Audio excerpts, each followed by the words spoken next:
Bonjour, bon matin, bonne soirée, chers frères et sœurs. Bonjour à vous tous. De retour pour une belle méditation aujourd'hui du jeudi.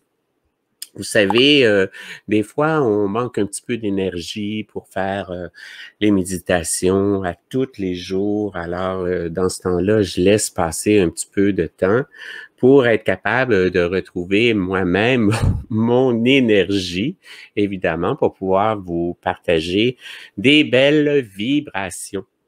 Alors ici, sur le Québec, aujourd'hui, il fait chaud, il fait 5 degrés, ça fond, c'est vraiment beau et c'est agréable. On est en route pour du plus sur le chemin du printemps, mes chers amis.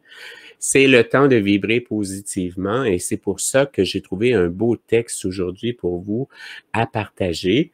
On va le partager ensemble, puis vous allez voir, on va se conditionner avec nos belles vibrations. Alors, allons-y avec notre belle méditation du 25 février, tout le monde ensemble.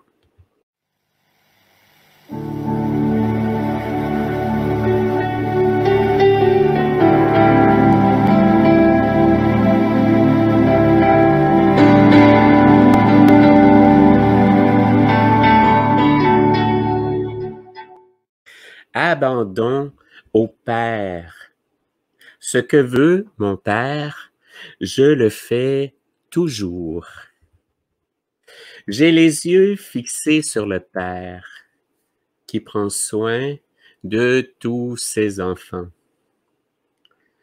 Oui, mes yeux sont fixés sur lui, suppliant, comme les yeux d'un enfant devant son Père, en attente d'un geste d'amour ou de pitié.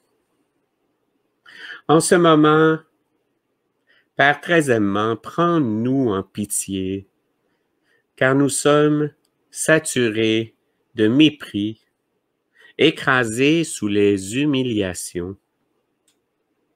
Nous ne voulons plus nous en moquer, ni les tourner en arrogance. Par ta pitié, toi, tourne-les en grâce, mon Dieu.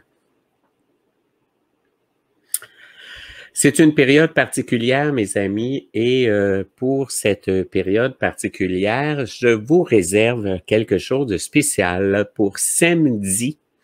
Alors, samedi à 14 heures pour les gens du Québec et pour les gens de la France, Belgique et Lille. En France, ce sera à 20 heures le soir et je vais vous présenter une guerrière de lumière, une personne extraordinaire qui fait vibrer la joie et qui va vous faire découvrir son art particulier du yoga du rire. Alors, c'est une spécialiste en yoga du rire. C'est bon, ces temps-ci, ça fait du bien et j'ai participé à sa présentation en m'investissant moi-même du côté du rire. Et c'est très bon, vous allez voir, c'est bien agréable. On va partager ça ensemble samedi, alors 14 heures pour les gens du Québec et pour les gens de la France à 20 heures. On va regarder ça, le yoga du rire. Pour aujourd'hui, notre article aujourd'hui, mais enfin, qu'est-ce qui se passe? Qu'est-ce qui se passe? Mais en fait, c'est pas exactement l'article que je voulais vous partager. Pardonnez-moi, frères et sœurs. Donc, l'article était le calme au centre de la tempête. C'est l'article que je voulais regarder avec vous. L'article où on nous demande de nous reposer. Si vous vous sentez fatigué, moi, j'ai eu quelques siestes, je me sentais fatigué et je suis très à l'écoute de mon corps, je suis très à l'écoute de mon intuition, comment je me sens. Si je me sens plus fatigué, je m'étends et puis je me relaxe, j'écoute de la belle méditation. Vous pouvez écouter de la méditation avec des fréquences spécifiques de guérison. C'est très agréable. Vous pouvez regarder aussi avec la nature. D'ailleurs, je vais vous montrer, on finira notre émission avec une belle vibration de lumière, une vibration de nature joyeuse. Regardons ensemble le calme au centre de la tempête. Mes chers amis, nous vous aimons tellement. C'est beau l'amour, on en a besoin, hein? Prenez une longue respiration, une longue inspiration. Maintenant, laissez-les sortir très, très lentement. Comme si vous étiez un ballon qui se dégonfle lentement. Faites-le une fois de plus. On va le faire ensemble, tout le monde. On respire. Et une expiration lentement.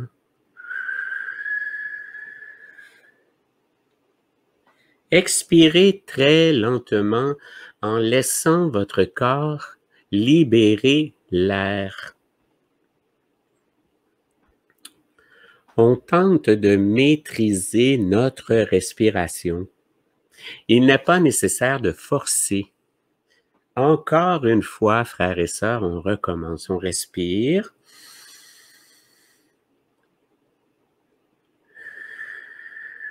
Et on laisse le corps expirer lentement, doucement, complètement. Qu'avez-vous ressenti en faisant cela? Maintenant, ramassez quelque chose autour de vous. Cela peut être n'importe quoi. Un stylo, un crayon, un verre. Allons-y, moi aussi, je vais trouver quelque chose. Je vais trouver mon téléphone ici. Prenez-le et examinez-le attentivement. Regardez sa couleur et sa texture. Que ressentez-vous dans vos mains? Est-il lourd ou léger? Soyez juste avec cette chose et examinez-la vraiment. Imaginez que cette chose que vous avez ramassée est un être vivant. Que ce soit à voix haute ou dans votre tête. Dites-lui combien vous l'aimez. C'est un drôle de texte. Soulignez toutes les bonnes qualités et caractéristiques de cette chose. Appréciez-le. Imaginez que vous pouvez lui donner tout l'amour de votre cœur. Moi, c'est un vieux téléphone hein, qui existe depuis 15 ans, un téléphone vintage. Alors, je m'imagine le foyer, je m'imagine les maisons anciennes en pierre des champs, le feu, hein, les bonnes odeurs, la tourtière qui cuit. C'est ce que je m'imagine en fait. Expirez lentement et remarquez ce que vous ressentez. C'est très important ces temps-ci de respirer, hein, de se calmer, de se détendre. Alors, avec ces deux exercices très simples, vous avez pris en charge votre réalité intérieure. Vous êtes devenu intensément présent. Vous avez choisi de faire jaillir l'amour de l'intérieur. C'est vous qui avez choisi. Vous êtes devenu pendant quelques secondes enraciné dans le présent et enraciné dans l'amour. Qu'avez-vous ressenti, frères et sœurs? Souvenez-vous de ce simple exercice. Respirer et faire jaillir l'amour. Vous pouvez le faire à tout moment. Partagez de l'amour, donnez de l'amour. On est dans un changement de paradigme. On s'en va vers l'amour de son prochain. Lorsque vous êtes enraciné dans le moment présent et enraciné dans l'amour, vous devenez l'œil paisible et calme au centre de la tempête. Pendant que le chaos tourbillonne autour de vous, vous pouvez vous sentir centré, ancré, clair et calme. C'est extrêmement utile dans un monde où beaucoup essaient de vous convaincre à quel point nous vibrons négativement. Dans cette période, frères et sœurs, les désaccords sont à fleur de peau, vous savez, hein? Les amis, la famille, les collègues de travail, beaucoup de préjugés et plusieurs personnes ne se sentent plus à leur place. Vous vous sentez coincé, agité, confus. Respirez profondément. Faites couler l'amour et respirez encore. Mes chers, certains d'entre vous s'entraînent déjà à être aussi présents que possible. Certains d'entre vous jouent déjà avec la magie de leur respiration. Vous en ressentez déjà les bienfaits. Si vous n'avez jamais essayé ou si vous vous sentez poussé, tiré et ballotté par la vie et les choix des autres, alors prenez en charge votre réalité. Ne serait-ce que pour une minute ou deux, respirez profondément. Respirez. Faites couler l'amour. Respirez. Peu importe ce qui se passe autour de vous, vous êtes le seul à pouvoir contrôler votre propre champ d'énergie. Vous êtes un émetteur d'énergie quantique. Le monde peut vous déclencher, vous influencer, vous pousser et vous tirer. Les autres peuvent vous adorer ou vous attaquer. Néanmoins, vous et vous seul contrôlez votre champ d'énergie. Ce n'est pas votre faute si vous êtes si nombreux à croire encore que vous êtes contrôlé par le monde extérieur. Il faut reprendre son pouvoir, devenir souverain de son pouvoir. On ne vous a pas appris que votre énergie attire votre réalité.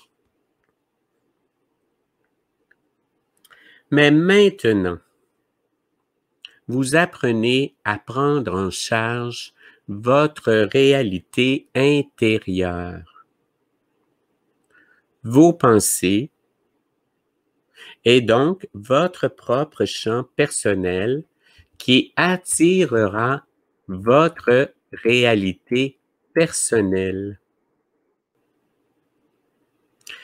Essayez-le cette semaine, frères et sœurs. Lorsque quelque chose vous stresse et que vous avez l'impression de ne pas avoir le contrôle, peut-être qu'honnêtement, vous ne pouvez pas contrôler le monde en 3D, mais vous pouvez respirer. Vous pouvez faire couler l'amour en vous et vous pouvez respirer à nouveau. Vous pouvez contrôler vos vibrations Et dans cette simple séquence d'actions où vous avez décidé de prendre en charge votre réalité intérieure, vous vous trouvez soudainement au centre calme et clair des tempêtes qui vous entourent. Soudain, frères et sœurs, vous êtes vraiment, ne serait-ce que pour quelques secondes, en train de vivre dans le présent et de vivre dans l'amour.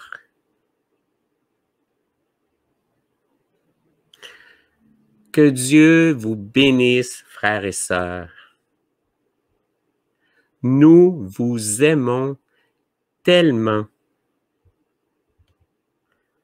C'est merveilleux, frères et sœurs.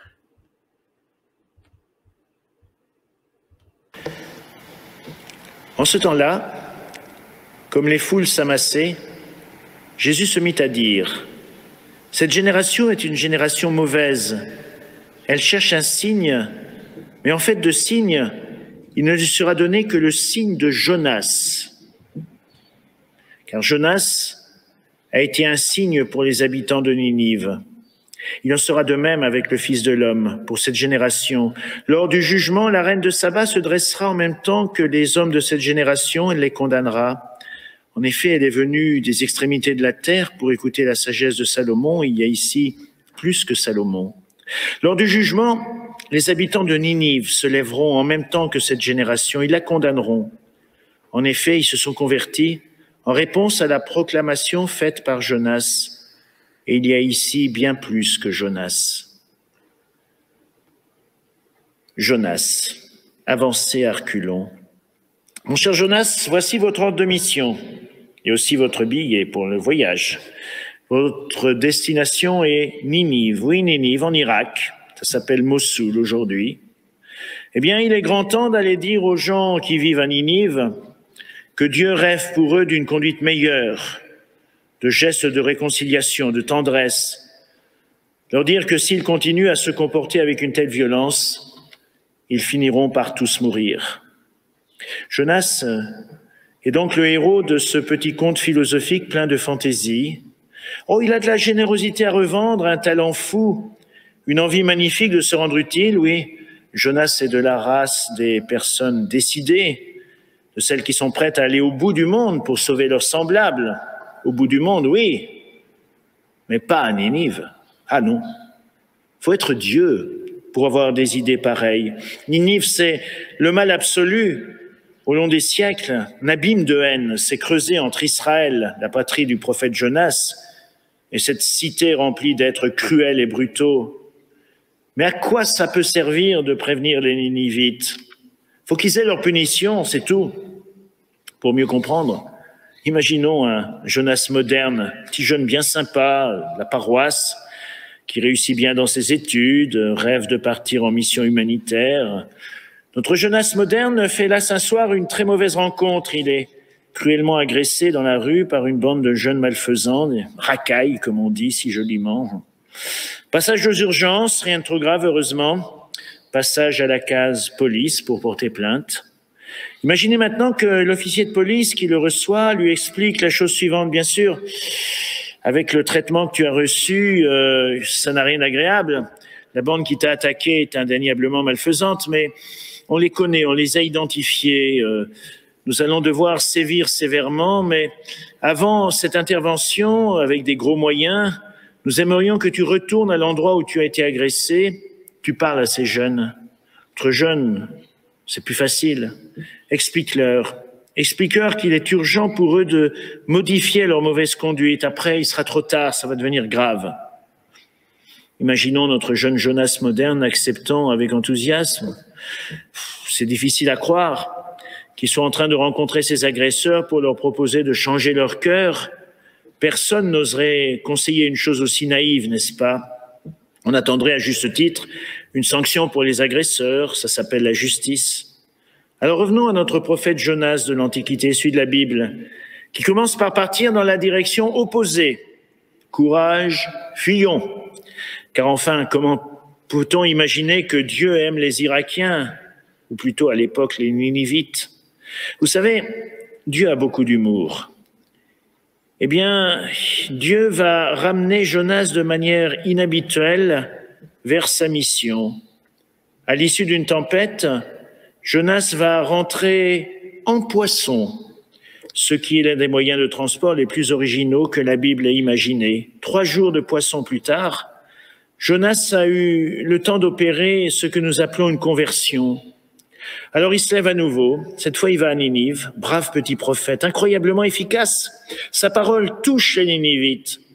Jonas n'en croit pas ses yeux. Même les animaux changent leur cœur et les pitbulls commencent à demander de la salade. On aurait pu imaginer Jonas heureux de ce succès. Bravo Jonas, bravo Dieu, tout se termine bien. Mais jusqu'au bout, le prophète qui partait à reculons ira de crise de mauvaise humeur en objection. C'est rassurant finalement, vis-à-vis de nos propres accès de mauvaise humeur, de nos doutes.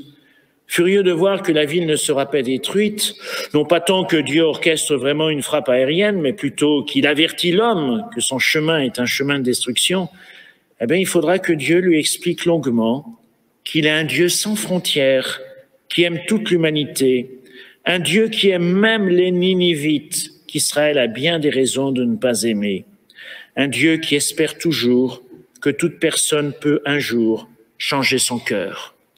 Voilà le signe de Jonas. Merci. Merci beaucoup, mon père. Merci beaucoup pour cette belle prière. On est vraiment privilégiés d'avoir des belles prières et on est privilégiés que vous soyez avec nous. Pour le prochain 5 minutes, mes chers amis, j'aimerais vibrer avec vous du côté de l'énergie positive. J'aimerais vous montrer des images fantastiques. On va regarder ici parce que je viens de les trouver. Je les regarde souvent. C'est de l'énergie positive avec des décors fantastiques. Ici, je vais tenter de retrouver parce que vous savez, mes chers amis, j'ai tellement de recherches ici. J'ai des liens et des liens et des liens. C'est incroyable. Quand on fait toute cette recherche-là pour tenter de trouver le voici, c'est exactement les paysages que je recherchais ici. C'est tellement beau, mes amis. On va faire notre méditation sur cette belle musique ensemble. Voyons voir. Je vais vous mettre une belle image, que vous la voyez en pleine image. On va méditer ensemble sur nos paysages. La beauté de la nature. Le Créateur qui a mis à notre disposition une nature incroyable. La puissance supérieure nous a tellement aimés qu'il a mis à notre portée une beauté incroyable. Jour après jour, cette beauté qui se répercute dans nos vies, qui est omniprésente à tous les jours, chers frères et sœurs que j'aime tant. Il est temps de prendre des grandes respirations. Il faut vibrer positivement, avoir des belles énergies de pensée positive, avoir de l'amour dans notre cœur, avoir de la gratitude envers notre Créateur, vibrer la paix et l'amour sur notre terre, vibrer la délivrance absolue,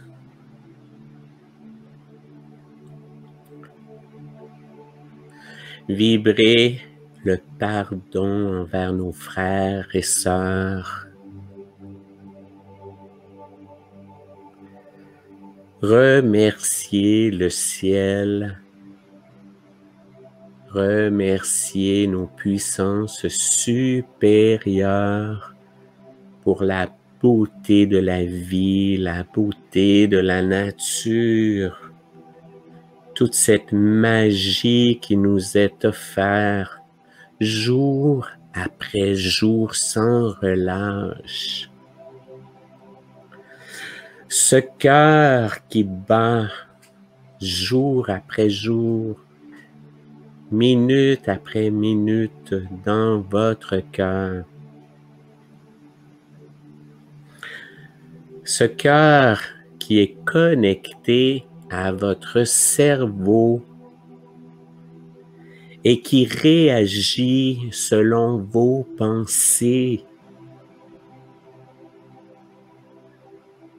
Vos pensées positives vous apportent la joie de vivre, la guérison.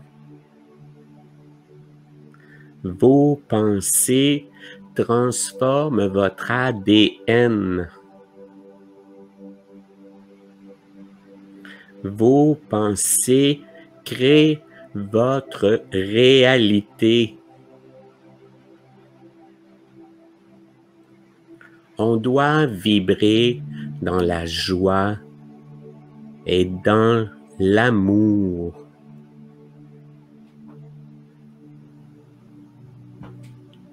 Je vous invite, frères et sœurs,